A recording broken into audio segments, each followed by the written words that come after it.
মাঝে মাঝে অপ্রত্যাশিতভাবে এমন কিছু ঘটনা ঘটে যায় যেটা একেবারে মন ছুঁয়ে ছুঁয়ে যায়। আমার ছেলে এস.এম. জাবির ইশতিয়াক ওয়াফি, এটা ভদ্র নাম। মূলত আমি ডাকি গুল্লু, গুড্ডু, পিপি, পচু আরো কত কি নামে, আদরের নাম যেমন হয় আর কি। জন্মের পর থেকেই সে অনেক অনেক উপহার পেয়ে আসছে, কিন্তু গতকাল পেল সে চমৎকার একটি উপহার, যেখানে রয়েছে চাকা। ঠিক ধরেছেন, বেবি কট, যার মধ্যে করে বেবিদের এদিক সেদিক ঘোরানো হয়। আর এই চমৎকার উপহারটি পাঠিয়েছে বাংলাদেশের মোটরসাইকেল ইন্ডাস্ট্রির অন্যতম সফল একজন মানুষ, সুব্রত রঞ্জন দাস দাদা। হঠাৎ একদিন দাদা ফোন দিয়ে বলে, তরু তোমার মেয়েকে কি উপহার দিব? আমি হাসতে হাসতে বলি, দাদা আমার ছেলে। দাদা বলে, কি উপহার দিব আপকামিং এই বাইকারকে? আমি বললাম, আপনি যা ভালো মনে করেন।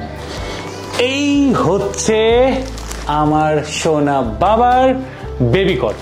এই যে খুব সুন্দরভাবে এখানে লেখা আছে, gift from Yamaha motorcycle Bangladesh. একজন বাইকারের বেবিকে ভালোবেসে গিফট করেছে এই ইয়ামাহা মোটরসাইকেল কোম্পানি, এটাতে কোনো সন্দেহ রাখার কোনো সুযোগ নাই। তো এটা এখন খুলবো আর এইটার মধ্যে বসাবো আমার ছোট্ট গুড্ডু বাবুকে। গুড্ডুর কি ভাগ্য যে গুড্ডুকে বাংলাদেশের সফল একজন মানুষ সুব্রঞ্জন দাস দাদা উনি গিফট করেছে। এবং এখানে রয়েছে চাকা, যেই চাকাতে স্বপ্ন ঘুরে একজন বাইকারের, একজন খুদে বাইকারের জন্য এর থেকে বেস্ট আর কি উপহার হতে পারে। তো আগে খুলি।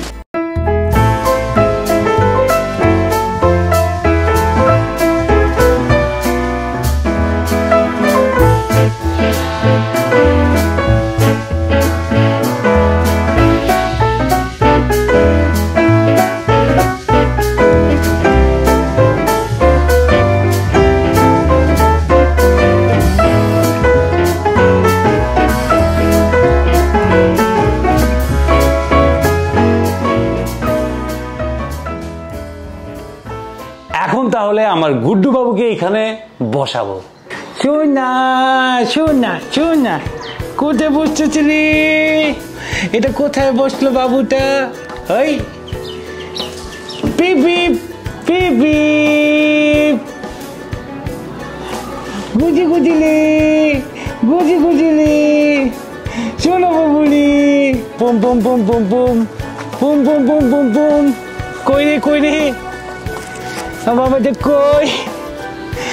একদম সাইজ ছোট হওয়ার কারণে সে একবারে ভিতর ঢুকে গেছে। বচো বচো বচো, সোনা বাবু বসো।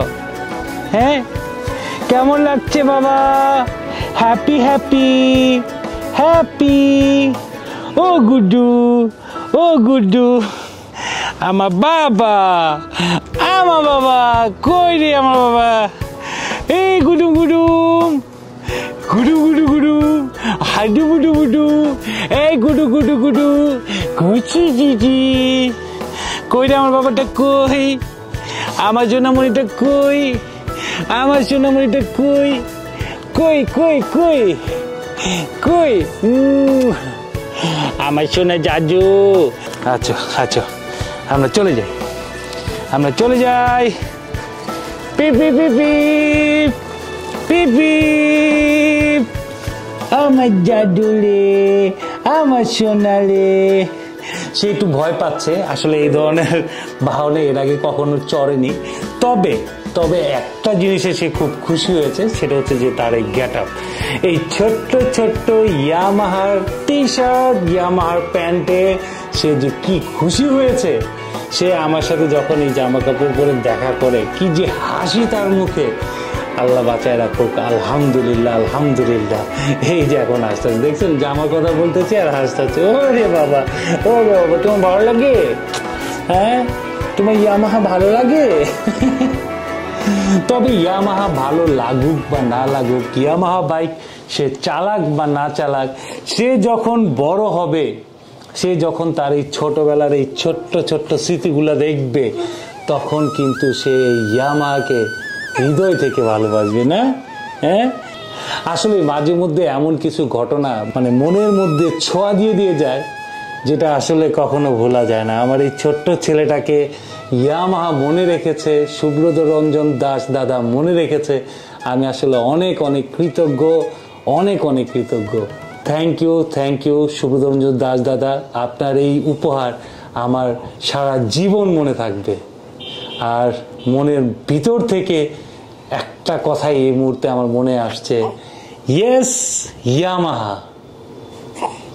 বলো ইয়েস ইয়েস ইয়েস ইয়েস।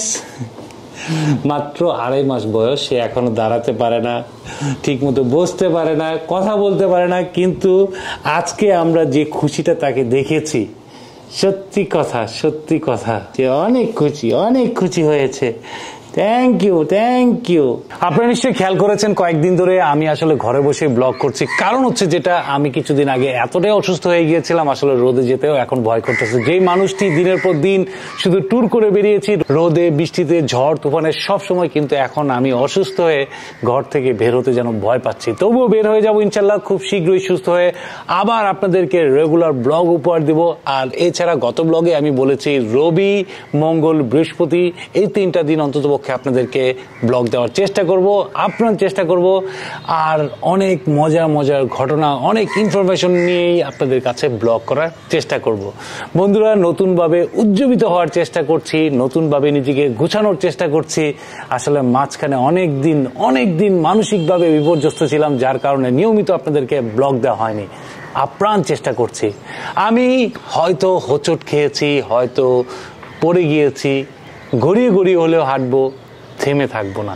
তো বন্ধুরা, এখানে আজকে ব্লগটি শেষ করছি। আরেকবার সুব্রত রঞ্জন দাস দাদাকে এবং এসিআই মোটরস ইয়ামাহা বাংলাদেশকে ধন্যবাদ জানিয়ে আজকে ব্লগটি এখানেই শেষ করছি। সবাইকে হৃদয়ের অন্তঃস্থল থেকে জানাই স্যালুট।